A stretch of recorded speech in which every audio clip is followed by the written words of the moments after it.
Welcome back. It's Dr. Jen Favoni, better known as DocJenFit, your doctor of physical therapy. And I want to talk to you about the one thing you're probably missing for your shoulder health. So especially if you know you get reoccurring shoulder pain or something's happening within your shoulder, hanging is something that is so crucial. And I think we need to be doing a lot more often. So even if you can get one of those pull-up bars to just put into one of your doorways that no one sees a lot, this is going to be a great way to start to reduce that pressure and tension on your shoulder while improving your shoulder mobility and strength. So one way that you can get started with hanging, and especially if it's in your doorway and you can maybe even reach your feet to the ground, it's a great way to start because you don't have to have full range of motion in your shoulders just yet to get good hanging results. So I'm going to show you if I am from the side here and I have something underneath my feet and I just sit back. So sometimes even having like a TRX, or even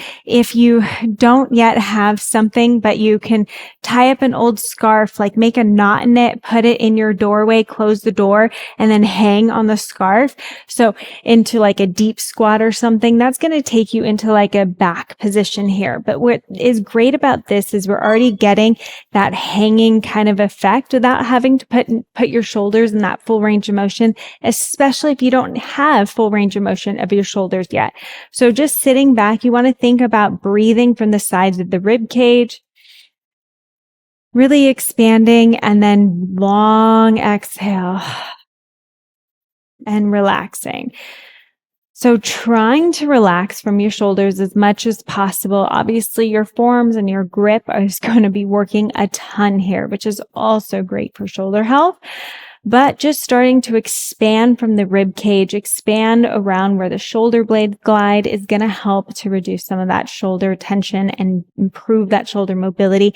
And so over time, as your feet are kind of helping you, you can start to get underneath the bar a little bit more, or underneath the whatever you're hanging from, even with your feet still supporting you. So if you don't feel comfortable, have your feet underneath you. And especially with your feet underneath you, trying to do this for at least 30 seconds at a time. Maybe you're just starting with 10 seconds. That's okay. Building up to 60 seconds is really going to be a good goal to have here. Okay. And then when you feel comfortable, if you don't need feet support, that's where I would recommend going on to complete hanging. Now, we have different options here with our bar setup.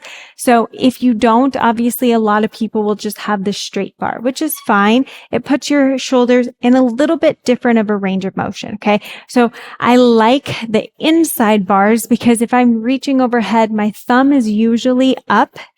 And so it's a more natural, neutral grip position.